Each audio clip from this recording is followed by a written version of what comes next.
मारवाड़ में एक फूलीबाई नाम की जाटनी थी। वो निरंतर नाम जप करती थी।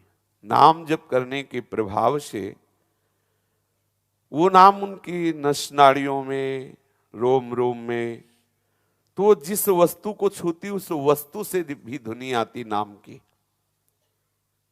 नाम का बहुत बड़ा प्रभाव है। नाम प्रभु को द्रवित कर देता है। देखो, उपासक के हृदय की दशा होती, जब जो दशा आती वहां कोई समझ काम नहीं करती। एक होता है समझ कर, एक होता है दशा में बोलना। तो जब जैसी दशा है उसका स्वाद केवल लेते रहिए, कहीं उसमें तर्क प्रश्न नहीं हो सकता। जब ये दशा आती ना तो कुछ अच्छा नहीं लगता। जैसे ग्वारिया बाबा 20 वर्ष हो गए भजन करते हुए, जब देखा कि यार जो है इतना मान किए अपने को बड़ा समझता है कि आज तक नहीं आया, बंद कर दिया भजन, नहीं करेंगे। अब देखो भजन बंद होने वाला है, नहीं करेंगे भजन। तू अपने को बहुत बड़ा समझता है, मेरे बिना तेरा काम चल जाता है तो तेरे बिना मेरा चल जाएगा। ये भजन नहीं हो रहा और क्या हो रहा है? तेरा मेरा, प्रभु का सतत चिंतन। जो मिलता माला छीन लेते। बिल्कुल भजन मत करो, बहुत निर्दयी है, नहीं आता है। सामय के मिल गए रमण रेती में, चला पकड़ा, ए बाबा, देखा यार आ गया, गले से लगा ली। सोचा मैंने तो प्रण किया था बात नहीं करूंगा, छूंगा नहीं, चल दिए। ठाकुर जैसे वात्सल्यमयी माँ का आंचल पकड़ करके बालक चलता है, ऐसे बाबा का आंचल पकड़ करके ठाकुर चल रहे थे। अरे यार ग्वारिया, काहे को नाराज होता है? बोले इतने दिन हो गए तुम्हारे लिए भजन करते हुए, तुम आए नहीं। तो आप कहते कि आपके अंदर इतनी तड़पन नहीं थी मेरे लिए, अब तड़पन आ गई ना, अब जब कहोगे तब हम आपको दर्शन देंगे। आप ही तड़पन देते हैं। हम मांगे ऐसी जलन मांगे, ऐसी तड़पन मांगे, ऐसी व्याकुलता मांगे इनसे कि कुछ अच्छा ना लगे। जब निरंतर नाम जब चलता है तो संतों में देखा गया है ऐसा। हमने वाराणसी में एक माई को देखा कि उसके ओम प्रणव मस्तक में प्रकट हो गया था। दूर से देखने पर दिखाई देता था जैसे घमोरियां होती ना, ऐसे प्रणव, स्पष्ट प्रणव। और वो एकांत शांत बैठे भजन में डूबी रहती थी। बड़े बड़े संत उनके दर्शन करने जाते थे। अपने हित धाम में पूज्य श्री स्वामी शरण जी महाराज थे, उन्हीं का वो सब हित धाम है। तो इतना राधा नाम जपा था कि उनकी त्वचा में राधा नाम अंकित हो गया था। ये सब बहुत दिनों की बात नहीं, कुछ समय की ही बातें हैं। जब नाम खूब रटा जाता है ना तो दशाएं बदल जाती हैं। एक बावरापन हृदय में चढ़ता है, कभी अत्यंत प्रियता होती है, कभी अभी अभी भगवत मिलन हो रहा है और थोड़ी देर बाद ऐसा ही अनुभव होगा कि कभी मिले नहीं, मनो कबहू मिले ना। हाहाकार मच जाता है, चिल्ला चिल्ला के रोता है, कभी उनसे लड़ता है, कभी हंसता है, कभी नाचता है, कभी गाता है, ऐसी भाव। तो वो जब दशा आएगी तो आपको लगेगा कि पूरा जीवन हो गया, बेचारा जलता रहा, कुछ मिला नहीं, ऐसा लग सकता है। लेकिन वो दशा होती, कुछ क्षण के लिए दशा होती, यही देते रहते हैं। हाँ, निस्दिन मिले ही रहत, मनो कबहू मिले ना। नाम का उनका ऐसा प्रभाव था, जैसे जनाबाई के लिए आता है कि कंडा थापती थी तो कंडे से भी बिट्ठल बिट्ठल निकलता था। तो वो जो थेपड़ी थापती थी उसे कोई चुरा के ले गया।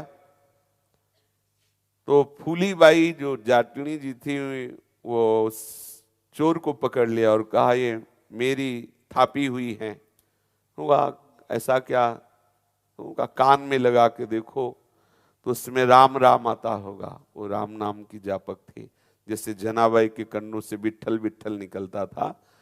तो जो चोर को पंचायत में ले गए, उसने कहा कि ये मेरे हैं। तो फूलीबाई ने कहा कान में लगा के कंडे को देखो, जिससे राम राम निकले वो मेरा होगा।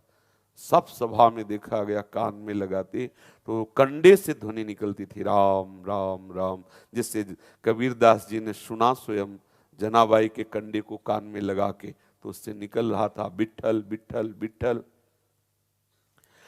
इस बात से उनका बहुत यश होने लगा, फूलीबाई का बहुत यश, बड़ी महिमा। तो वहां के जो जोधपुर के राजा थे उन्होंने कहा मैं ऐसी बाई के दर्शन करना चाहता हूं, मेरी व्यवस्था की जाए। तो जहां राजा जाएगा वहां बहुत सेना जाएगी, पहले व्यवस्था होगी। फूलीबाई ने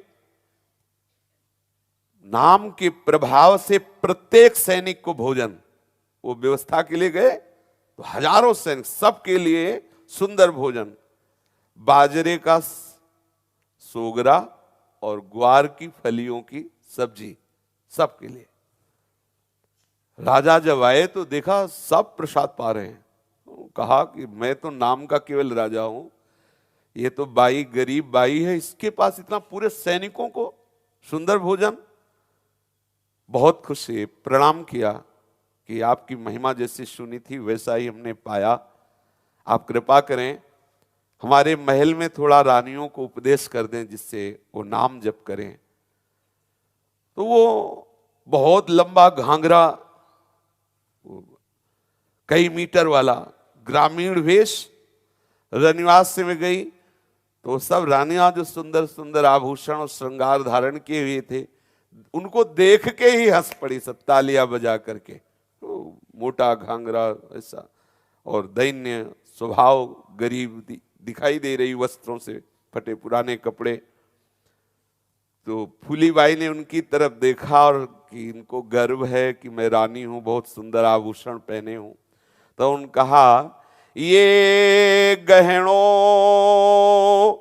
गाठो तन की शोभा, काया काचो भांडो, फूली कहे थे बैठी काई, राम भजो ए रांडो।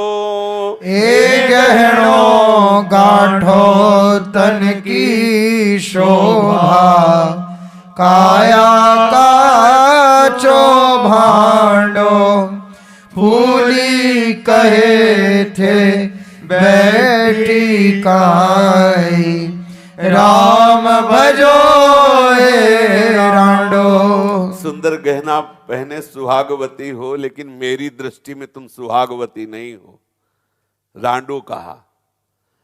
क्योंकि सुहाग हैं प्रभु, यदि आपको प्रभु से प्रेम नहीं, प्रभु के चरणों में समर्पण नहीं, तो ये गहना, ये तन कच्ची मिट्टी जैसा है शरीर है, जैसे पानी का बुलबुला, कच्ची मिट्टी का वो बर्तन कभी भी नष्ट हो सकता है। फूलीबाई ने कहा इन सुंदर गहनों, सुंदर वस्त्र, सुंदर शरीर को देखकर तुम गर्व कर रही हो, तुम्हारा जीवन किस काम का? अरे राम राम जपो, राम राम जपो। सीधी साधी वाणी का इतना बड़ा प्रभाव कि तत्काल उनके हृदय में भगवान नाम की प्रति प्रियता हो गई। इसीलिए कहा है तात स्वर्ग अपवर्ग सुख धरी तुलाए कंग, तूलन ताहि सकल मिली जो सुख लव सत्संग। संत वाणी संपूर्ण संसार से वैराग्य दिला करके और भगवत प्राप्ति के लिए विकल कर देती है। संतों की वाणी में अमोघ बल होता है। सीधे शब्दों में कहा कि अरे इस शरीर को सजाए बैठी है, तो अपने को सुहागवती समझती है क्या? अरे शरीर ये कच्चा मिट्टी का भाड़ा है, कभी भी नष्ट हो सकता है। राम भज राम, उनके हृदय में बात बैठ गई। संपूर्ण रनिवास में कीर्तन और नाम ध्वनि हो। राजा देखकर आश्चर्यचकित हो गया कि भक्त का कितना बड़ा प्रताप होता है।